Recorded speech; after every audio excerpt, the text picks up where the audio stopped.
오늘 현대인들은 더 큰 집, 그리고 더 좋은 직장, 더 안정된 노후, 이런 상태를 회복이라고 말합니다. 그래서 더를 붙이기 위해서, 더를 더 붙이기 위해서 애쓰며 살아갑니다. 그런데 실제로 우리의 사회는 이전보다 더 풍족해졌고 더 편리해졌고 더 나아졌는데, 오히려 더 각박해졌고 조급해졌고 불만족과 허전함, 공허함은 더 커졌습니다. 사람들의 관계는 더 틀어졌습니다. 그 이유가 무엇인가? 오늘 우리가 하나님께 무엇을 더 구해야 참된 만족, 인간적인 표현의 행복, 그리고 우리가 기대하고 만족하는 충족, 그 회복이 이루어질까 하는 것입니다. 아모스 성경 전체가 심판을 선포하는 내용입니다. 그리고 그 심판을 피할 수 있는 인간은 없다라고 하는 선언을 합니다. 하늘과 땅 및 산 정상과 바다 및 어디로 도망을 쳐도 하나님의 추격을 피할 수 없다라고 말씀하고 있습니다. 그리고 우리가 아는 역사대로 하나님의 그 이스라엘은 결국 멸망하게 되었고 역사에서 사라졌습니다. 오늘 현대시대에 그 이스라엘을 자처하는 짝퉁 이스라엘만 남았을 뿐, 그 이스라엘은 없어졌습니다. 여기까지가 전부였다면 우리가 아모스 성경을 통해 실패한 남의 나라 이스라엘의 역사를 굳이 알아야 할 이유가 없습니다. 그들의 실패한 역사를 오늘의 우리가 알아야 하는 이유를 이제 아모스 성경의 마지막 부분에서 말씀해 주고 있습니다. 이 지리하게 이어졌던 심판의 이야기, 암울한 이야기, 소망이 없는 이 심판의 이야기를 우리가 지금까지 계속해서 보았던 이유가 바로 이제 마지막 부분에 나오고 있습니다. 바로 결론부터 이야기하자면 다윗 장막의 회복 때문입니다. 이제 마지막 부분에서 다윗 장막의 회복을 말씀하고 있습니다. 다윗의 왕궁 혹은 다윗의 정권, 이런 표현이 아니고 국가적으로 이스라엘 왕국이 아니라 굳이 다윗의 장막이라고 하신 의미를 우리가 이해할 때 아모스 성경은 오늘 우리에게까지도 연결된다는 것을 알 수 있습니다. 먼저 다윗의 무너진 장막을 옛날과 같이 세우시겠다라고 11절에서 말씀하고 있습니다. 옛적에 있었던 그 다윗의 장막, 하지만 지금은 무너진 그 다윗의 장막을 세우겠다. 그날에 내가 다윗의 무너진 장막을 일으키고 그 틈을 막으며 그 허물어진 것을 일으켜서 옛적과 같이 세운다. 회복의 말씀을 하고 있습니다. 장막이라고 한 이 단어는 히브리어로 수카라는 단어인데, 견고한 어떤 건물을 말하는 것이 아니라 기둥 몇 개 세우고 그 위에 나뭇가지를 대충 몇 개 얹어서 만든, 그러니까 군인들이 야영할 때 치는 그런 천막 같은 허름한 구조물을 가리키는 단어입니다. 수카. 그런데 성경에는 다윗의 집이라는 표현이 따로 있습니다. 다윗의 집이라고 할 때 사무엘하 3장 1절에 보면 다윗의 집은 점점 강해져 가고 사울의 집은 점점 약해져 간다 라고 할 때 쓴 표현, 다윗의 집이라고 할 때 그것은 흔히 견고해지는 다윗의 왕족, 왕권을 가리키는 것입니다. 다윗의 왕권은 강건해지고 또 사울의 왕권은 약해져 간다 라고 할 때 쓰는 다윗의 집, 다윗의 왕권, 왕조라고 하는 표현이 있는데, 아모스는 다윗의 그 궁궐, 왕조라는 의미의 집, 다윗의 집이라는 표현을 하지 않고 다윗의 장막이라는 표현을 썼습니다. 일반적으로 집이라고 할 때는 번성을 의미하고, 장막은 그보다 훨씬 낮고 초라한 상태를 가리킵니다. 집과 장막은 그 외형에서부터, 그리고 그 의미가 전혀 다르다라고 하는 거예요. 그렇다면 하나님께서는 분명히 오늘 본문에서 이스라엘의 회복을 말씀하시는데 왜 장막이라는 단어를 골라 쓰셨는가 하는 것입니다. 집이라는 표현이 있는데 장막이라는, 얼기설기 대충 바람 불면 쓰러질 수 있는 그 장막이라는 표현을 가지고 회복이라는 의미를 지금 여기서 말씀하고 있는가 하는 것입니다. 우리가 그동안 보았던 것처럼, 특히 6장에서 보았던 것처럼 하나님께서는 사마리아에서, 즉 북쪽 이스라엘에서 상하 침상에 누워서 양떼와 송아지로 잔치를 벌이고 술을 대접으로 마시고 가장 좋은 기름, 하나님께 제사할 때 쓰던 그 기름을 개인의 그 잔치에 사용할 정도로 그렇게 살아가는 사람들을 향해서 화가 있을 것이라고 선포하셨습니다. 그만큼 당시 북쪽 이스라엘은 이미 호화로운 집에서 부귀영화를 누리고 있었습니다. 당시 여로보암 2세 왕의 시대의 북쪽 이스라엘은 그들의 역사상 다윗과 솔로몬의 시대를 다 포함해서 그들의 역사상 가장 부강했던 시기였습니다. 이미 충분히 부자였고, 이미 충분히 부강했고, 충분히 누리며 살고 있었기 때문에 어떤 회복을 말할 필요가 없었습니다. 지금 이대로 그렇게 외칠 만큼 풍족한 시대였다는 것입니다. 그렇기 때문에 하나님께서 회복하시겠다라고 하는 이 말씀은 더 부유하게, 군사적으로 더 강력하게 하겠다라는 말씀일 수가 없는 것입니다. 더 이상 필요 없을 만큼 그들은 부강한 강력한 상황이었기 때문입니다. 하나님을 잃어버릴 만큼, 잊어버릴 만큼, 그리고 하나님이 필요 없다라고 생각할 만큼 그들은 그렇게 부자로 부유하게 누리며 살고 있었던 것입니다. 하나님께서 일으키시겠다라고 하는 것은 옛적의 다윗의 장막이었습니다. 옛적의 다윗의 장막.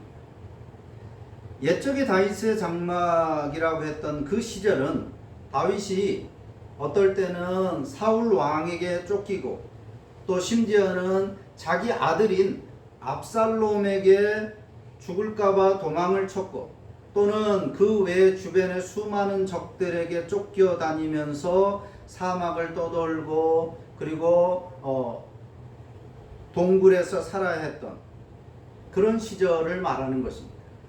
궁궐은커녕 자기를 따르는 세력조차도 변변하게 없었던, 하지만 하나님을 의지하고 살았던 그때의 삶을 가리키는 것입니다. 다윗의 장막 시절은 바로 그런 상황입니다.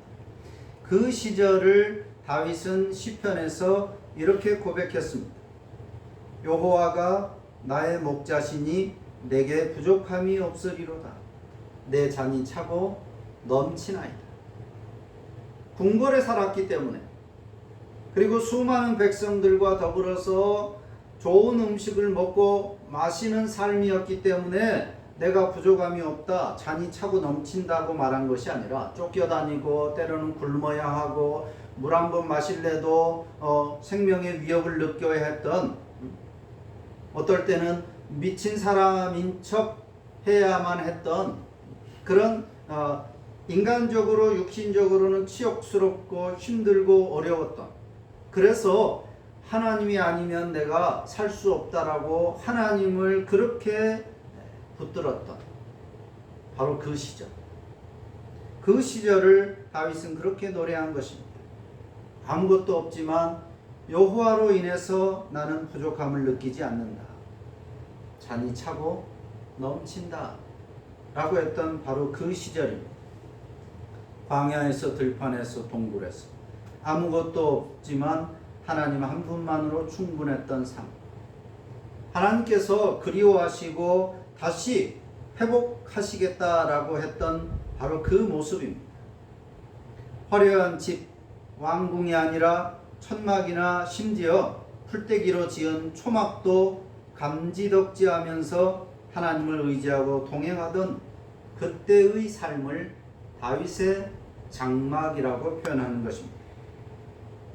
크고 좋은 집을 가졌지만 각자의 방에 틀어박혀서 관계가 단절되고 또 웃음이 사라진 그런 현대의 많은 가정들처럼 오늘 우리 시대는 신앙의 크기를 예배당의 규모나 성도의 숫자 혹은 사회적인 영향력으로 재는 것에 너무나 익숙해져 있습니다. 교회의 부흥을 말할 때 우리는 은연중에 더 커지는 것을 떠올리게 됩니다.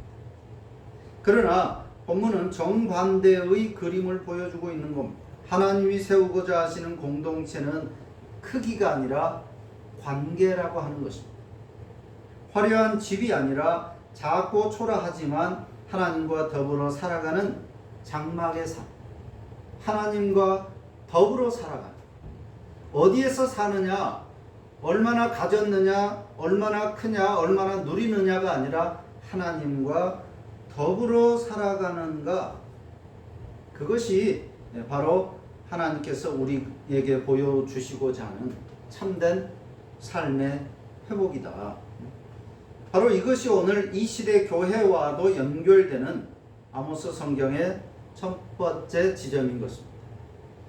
아모스 성경이 우리에게 연결되는 지점이 바로 이것입니다. 하나님께서 원하시는 삶이 무엇이냐, 하나님께서 원하시는 회복이 무엇인가 하는 것입니다. 관계라고 하는 것입니다. 우리가 하나님 앞에 정말로 구해야 할 회복이 무엇인가? 크기와 힘의 회복이 아니라 돈이나 출세나 형통이 아니라 하나님과의 관계가 회복되기를 오늘 우리가 구해야 한다는 것. 하나님의 회복 행위를 오늘 세 가지 동사로 11절 이하에서 우리에게 보여주고 있습니다. 틈을 막으시고 허물어진 것을 일으키신다. 옛적과 같이 세우신다. 그랬습니다. 막으시고 일으키시고 세우신다. 그리고 그 범위를 12절에서 그들이 에돔의 남은 자와 내 이름으로 일컫는 모든 이방을 소유하게 하리라. 다윗의 장막이 되면, 그 시절로 다시 돌아가면, 즉 그 상태가 되면 모든 에돔의 남은 자와 내 이름으로 일컫는 모든 이방을 소유하게 된다. 모든 나라를 소유하게 된다. 이것이 다윗의 장막으로의 회복입니다. 그런데 이스라엘 사람들은 모든 이방을 소유하게 된다는 이 말씀을 늘 한 가지 방식으로만 읽었습니다. 우리 이스라엘 나라가 에돔을 정복하고 또 열방 모든 나라들이 우리의 종이 되고 우리가 세계를 지배하는 그 날, 그것이 바로 오늘 말씀의 의미라고 그들은 읽었던 것입니다. 모든 열방을 소유하게 된다를 그렇게 이해한 거예요. 모든 나라들을 우리가 지배하게 되는 그때, 바로 이것이 다윗의 장막이 회복되는 것이다 라고 읽었습니다. 그래서 다윗과 솔로몬 시대처럼, 아니 그보다 더 크게 이스라엘이 모든 열방 위에 군림하고 대제국 다윗의 왕국이 되는 날을 그들은 소망하게 된 것입니다. 그날을 기다리다 못해 심지어는 무력으로 그런 상황, 그런 나라를 만들려고 그들은 끊임없이 주변 나라들 그리고 세상을 향하여 위협을 가하고 있습니다. 그러나 오늘 본문을 자세히 보면 여기 소유하게 된다 이 말은 이스라엘이 열방을 정복해서 종으로 삼는다는 뜻이 아닙니다. 오히려 에돔의 남은 자들도 포함하고 내 이름으로 일컫는 모든 이방인들이 내 이름으로 일컫는 모든 이방인들이 다윗의 후손으로 오시는 메시아, 우리가 알고 있는 바로 그 그리스도의 통치 안에 모여서 그리스도의 소유가 되고 새로운 공동체를 이루어서 누리게 된다, 그런 뜻입니다. 육적인 이스라엘이 모든 열방을 소유하게 된다는 말이 아니라 오시는 메시아, 다윗의 후손으로 오시는 메시아, 즉 그리스도의 통치 안에 그리스도의 소유가 되어서 새로운 공동체를 이룬다는 거예요. 주인과 종의 구조가 아니라 이스라엘이 주인이 되고 다른 모든 나라들은 그 휘하에 속하는 종의 나라가 아니라 함께 상속받는 형제의 구조입니다. 그리스도 안에서 모든 나라들이 형제가 된다라고 하는 것. 아브라함의 혈통적 자손들도 그 일부일 뿐 주도적인 위치가 아니라는 거예요.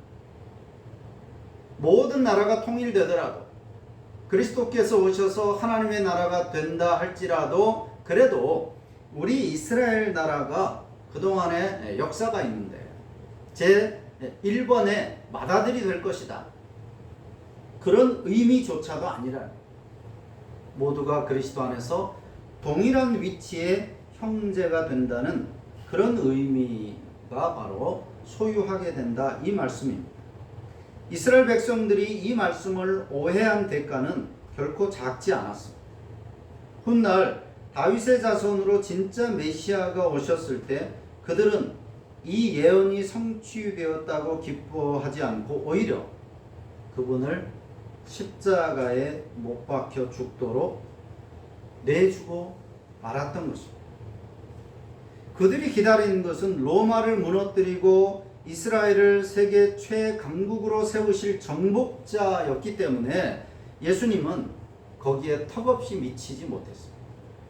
섬기는 자가 되라고 말씀하시고 원수를 사랑해야 된다고 하시고 자기 목숨을 많은 사람을 위해서 내어주겠다, 이런 말씀을 하셨기 때문에 그들이 생각했던 그 메시아의 이미지가 아니었기 때문에 그런 예수님을 십자가에 내어주고 말았습니다. 심지어 베드로마저도 그렇게 말씀하시는 예수님을 질책합니다. 그러다가 사탄아 저리 꺼져라는 아주 심한 꾸지람을 들어야 했었습니다. 그들의 눈에 예수님은 기대에 못 미치게 보였습니다. 그러나 진짜 문제는 예수님이 부족했던 것이 아니라 그들이 붙들고 있었던 그 회복의 그림이 처음부터 잘못되어 있었던 거예요. 소유하게 된다, 다윗의 장막을 회복하신다는 그 말씀을 애초부터 잘못 이해하고 있었기 때문입니다. 자기 민족의 영광 그리고 자기 종교 공동체만의 세력 확장을 하나님 나라로 착각할 때 눈이 먼 그들은 참된 메시아조차 알아보지 못한 것입니다. 잘못된 이 처음의 지식이, 처음의 이해가 바로 잘못된 첫 단추가 그들로 하여금 매우 불행한 역사를 맞이하게 한 것입니다. 이것은 2000년 전 이스라엘의 이야기만 아닌 것이 오늘 우리들도 교회의 외적인 성장 그리고 교회의 영향력이 확대되는 것을 하나님 나라와 쉽게 동일시하려는 그런 유혹 앞에 서 있습니다. 어쩌면 오늘 교회들의 메시아는 재벌 아버지 또는 강력한 나라의 대통령, 트럼프나 네타냐후나 푸틴 같은 그런 수준, 그 이상이 아니라고 하는 것을 부인할 수 없는 현실입니다. 오늘 교회들이 기대하는 하나님의 나라, 오늘 교회들이 이해하는 회복의 의미는 그런 의미 이상이 아닌 것입니다. 커지고 많아지고 힘이 세져서 모든 그렇지 않은 사람들을 굴복시키고 지배하는 그런 모습이 하나님 나라, 교회의 이상, 교회의 미래라고 하는 것입니다. 이 본문은, 오늘 본문은 신약에서 결정적인 순간이 다시 등장합니다. 사도행전 15장에 보면 예루살렘 교회의 회의하는 장면이 나옵니다. 최초의 교회 공동체의 회의입니다. 그 당시 모든 교회들의 집합체, 그 기준이 되는 교회가 바로 에베소 교회, 예루살렘 교회였는데 그 예루살렘 교회에서 회의가 열렸습니다. 주제가 뭐였냐면 이스라엘 사람만 아니라 이방인들도 예수님을 믿어서 교회 안에 들어오게 되는데, 그러면 그 이방인들도 우리와 동일하게 구원을 받게 되느냐 하는 것입니다. 우리와 동일한 구원을 받는다 할지라도 우리와 동일한 위치냐 하는 거예요. 이스라엘 사람들과 이스라엘 사람의 그리스도, 즉 유대 그리스도인들과 이방 그리스도인들의 그 관계를 어떻게 설정해야 되느냐 하는 것이 바로 그 회의의 주제였습니다. 자, 그때 많은 경론이 벌어졌습니다. 이스라엘이 더 위다. 유대 그리스도인이 그래도 하나님 나라 이스라엘에 속했던 사람들이니까 좀 더 나은 위치가 아니냐. 그리고 이방인들은 그리스도인이 된다 할지라도 율법을 지켜야 된다. 율법을 준수해야 된다. 쉽게 말하면 우리보다 급이 낮다. 그런 거예요. 같이 교회 안에 들어와 있지만 예수 믿고 그리스도인이 되었지만 유대 그리스도인들과 이방 그리스도인들은 급이 다르다. 한마디로 그런 논쟁이 벌어지고 있었던 거예요. 그때 예루살렘 교회의 수장, 우두머리라고 할 수 있는데 예수님의 친동생, 육신적인 동생이었던 야고보, 제자 야고보가 아니라 예수님의 동생 야고보, 그 야고보서의 기록자이기도 한 야고보가 일어나서 바로 이 아모스 성경의 구절을 인용해서 결론을 내리게 됩니다.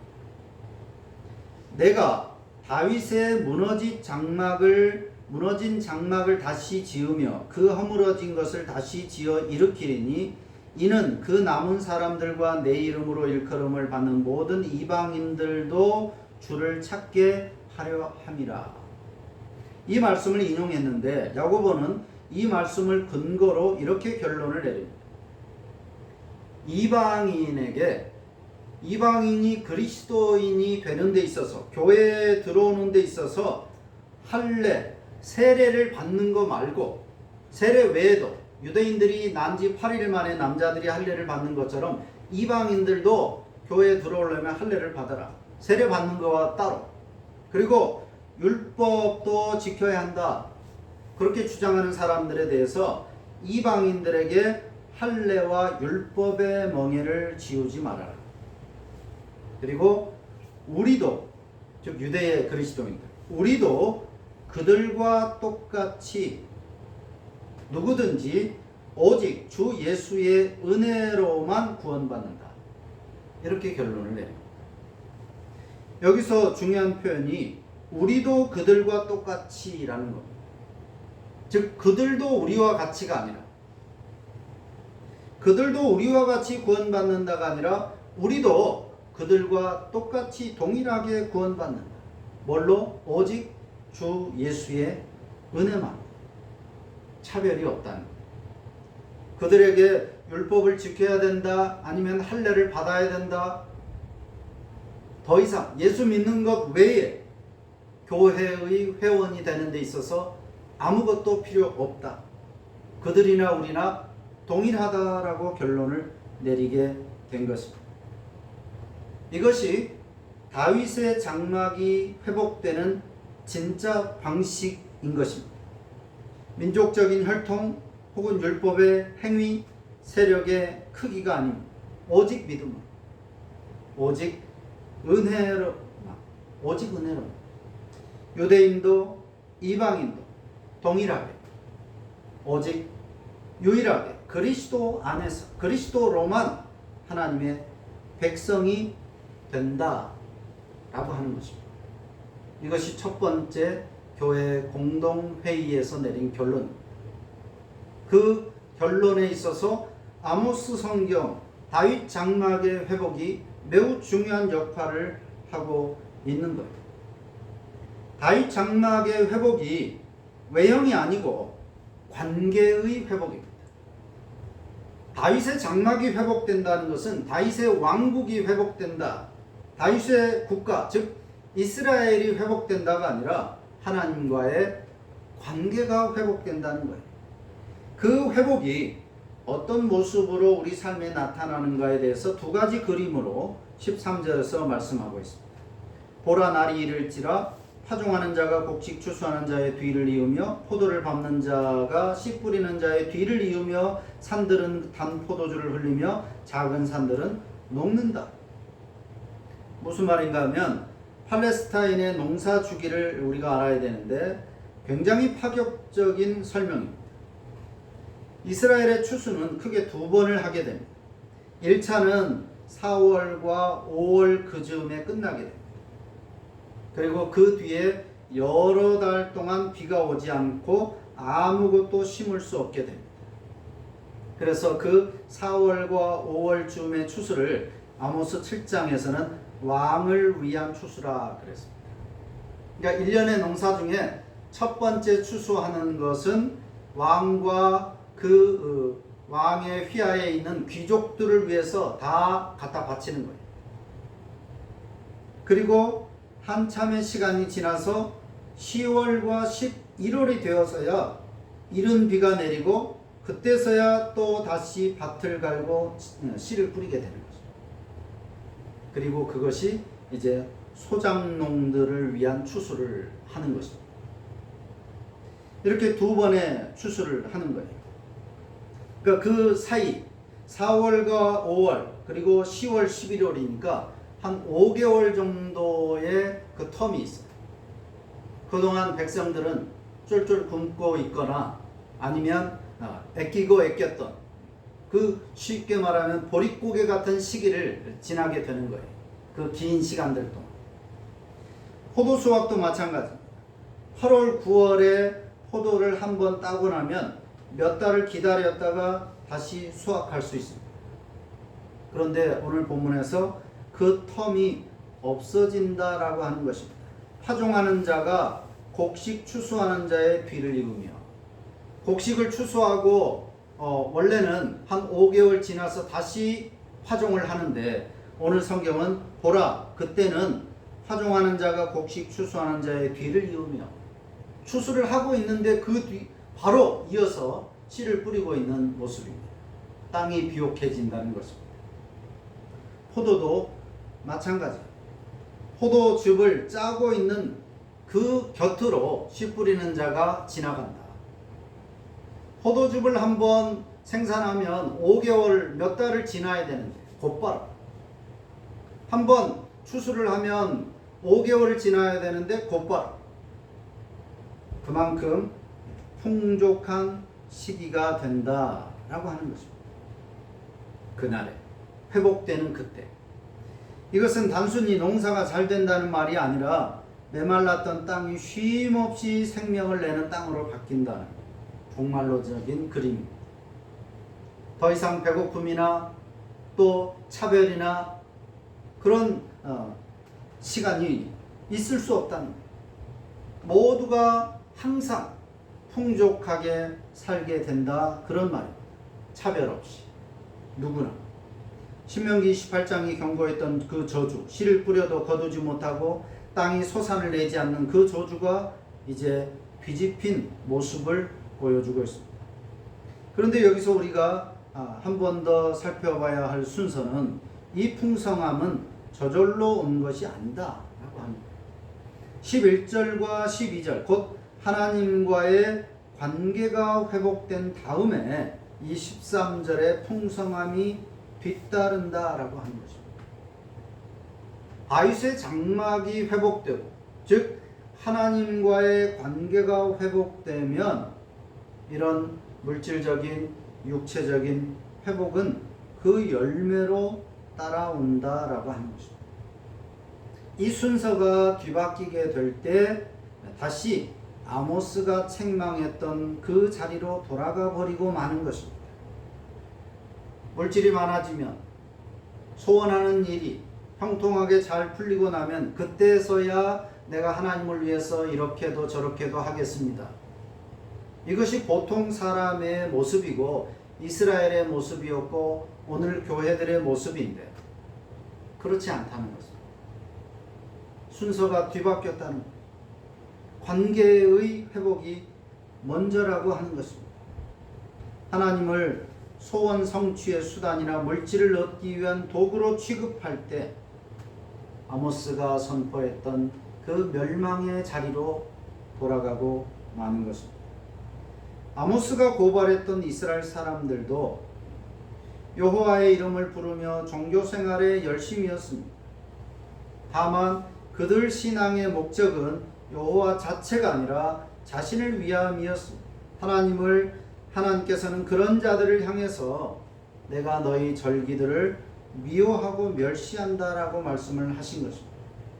오늘 본문이 말씀하는 풍성함은 하나님을 섬겨줌의 대가로서 주어지는 열매가 아닌 것입니다.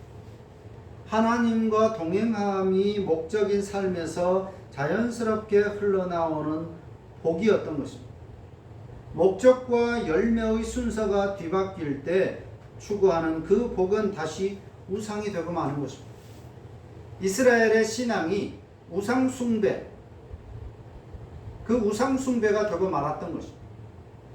우리가 하나님을 예배하고 또 하나님을 섬기고 찬양하고 기도하고 열심히 한다고 하는데 그것이 그 자체가 목적이 아니라 내가 원하는 어떤 목적을 이루기 위한 그 목적을 얻어내기 위한 수단으로서 하나님을 그렇게 섬겨주는 것이라고 한다면 그것이 열심히 있든 진심이든 또 성대하게 하든 상관없이 그것은 우상숭배가 되고 만다.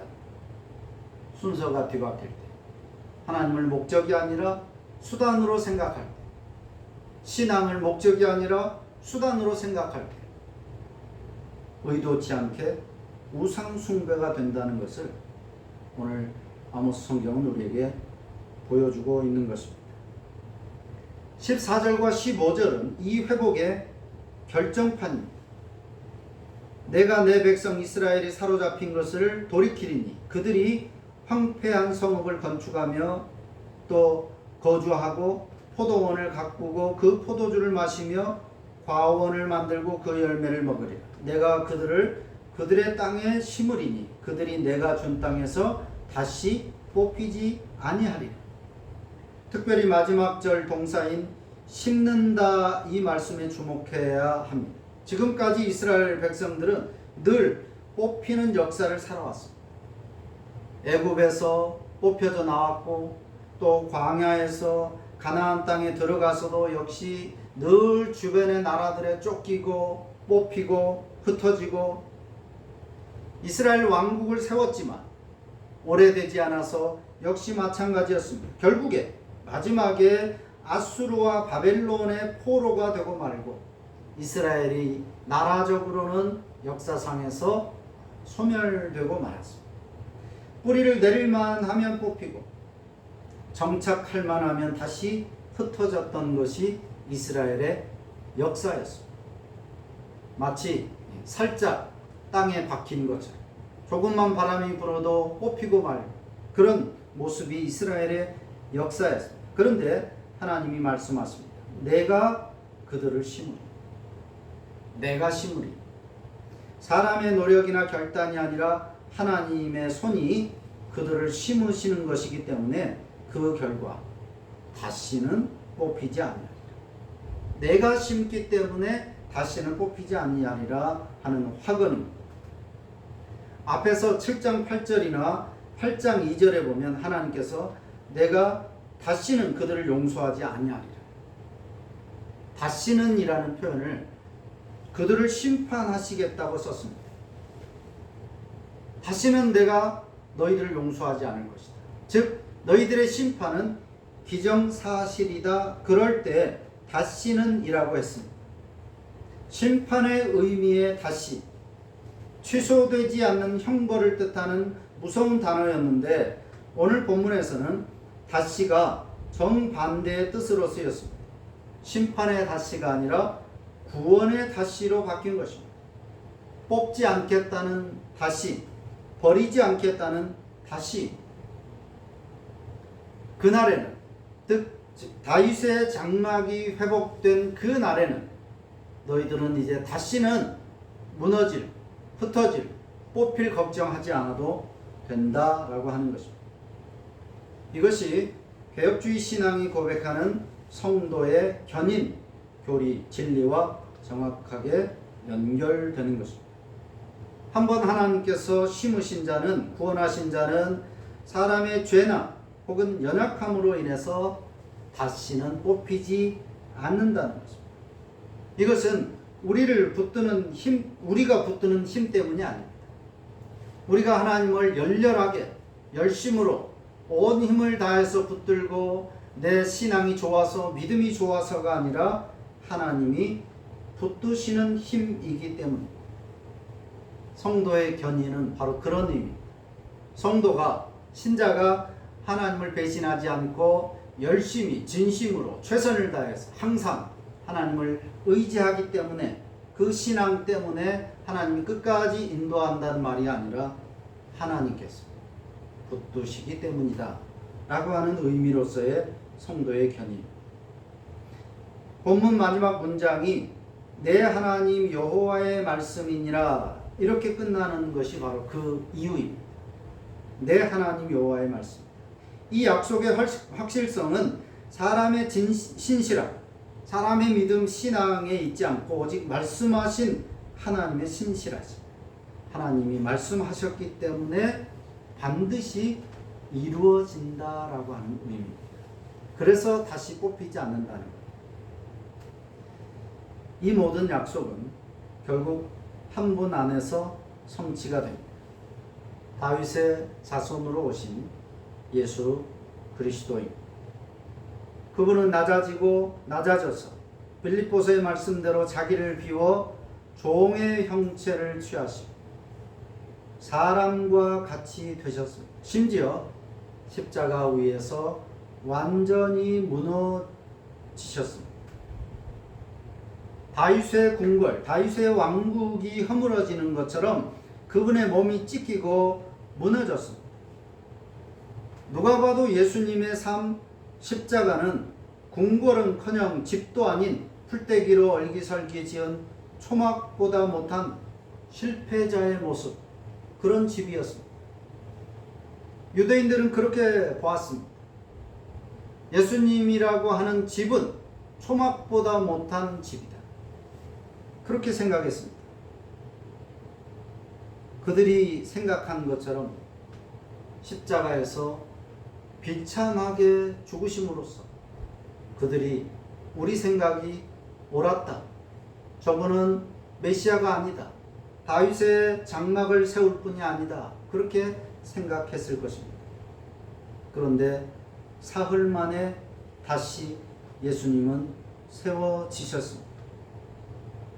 그 세워진 부활 위에서 유대인이든 이방인이든 신분, 혈통을 막론하고 그분을 믿는 모든 자는 결코 다시 뽑히지 않을 하나님의 백성 공동체로 옮겨 심겨진 것입니다. 그리고 이 약속은 아직 완결된 것은 아닙니다. 우리를 향한 하나님의 심으심은 지금도 진행 중입니다. 마지막 날 완전히 이루어지게 됩니다. 에덴에서 하나님과 함께 거하던 사람이 죄로 인해 그 동산에서 뽑혀나간 사건이 성경 이야기의 시작이었다면 성경 전체의 이야기는 결국 다시 심겨지는 이야기입니다. 그리고 마지막 책 요한계시록은 그 완성을 새하늘과 새 땅, 하나님이 친히 백성과 함께 거하시는 새 예루살렘이라고 그리고 있습니다. 다윗의 무너진 왕국에서 시작된 오늘 본문의 약속은 결국 무너진 에덴의 회복이었고 새 예루살렘의 예고편입니다. 그렇게 아모스 선지자가 바라본 회복은 창세기에서 시작해 요한계시록에서 완성되는 하나님의 크신 구원 이야기 한가운데 아모스의 이야기가 놓여 있습니다.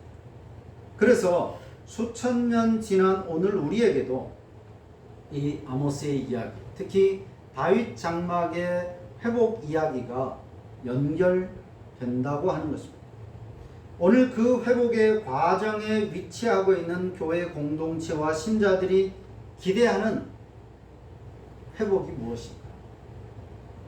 지금 이 시대 교회 공동체는 마지막 그 날과 또 에덴의 그 사이에 위치해 있는데 마지막 그 새 예루살렘 공동체로 다시 세워질 그 과정 중에 있는데 교회가 그러면 오늘 교회 공동체와 신자들이 어떤 회복을 기대해야 하는가 하는 것입니다.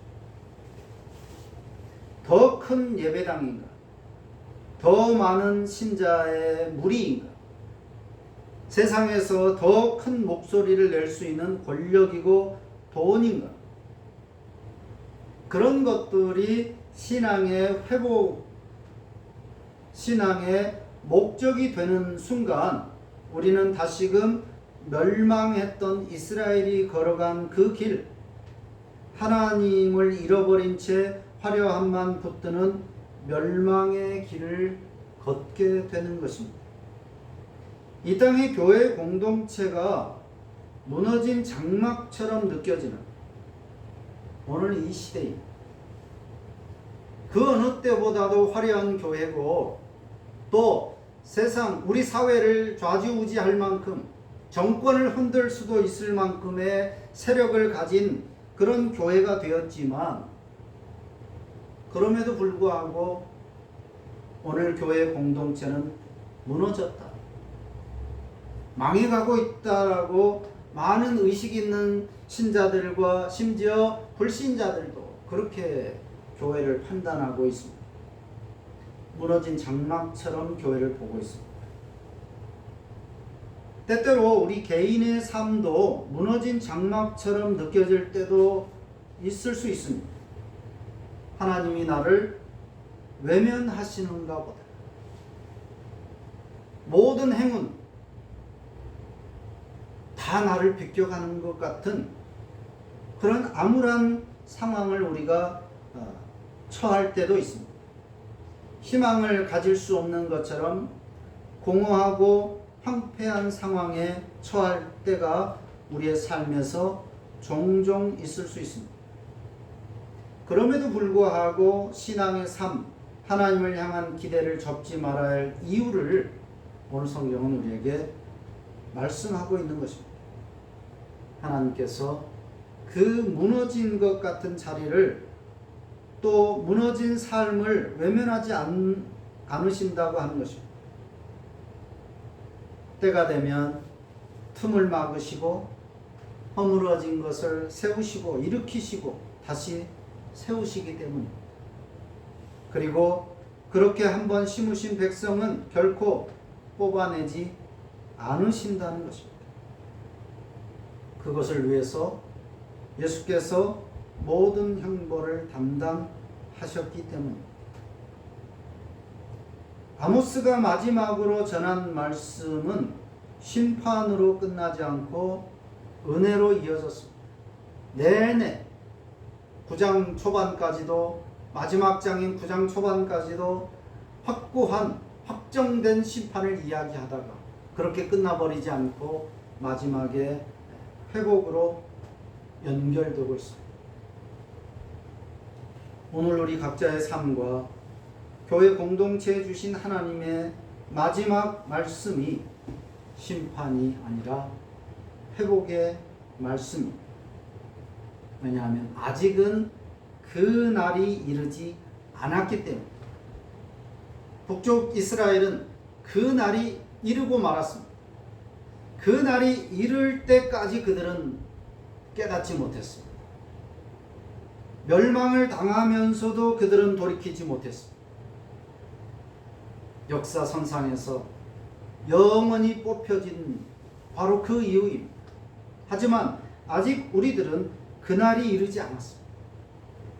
아직 희망이 있고 소망이 있다는 것입니다. 그러나 그날은 반드시 이스라엘에게 그날이 왔던 것처럼 우리에게도 반드시 그날은 오게 됩니다. 예수 그리스도께서 다시 오시는 그날은 분명하게 있다는 것입니다.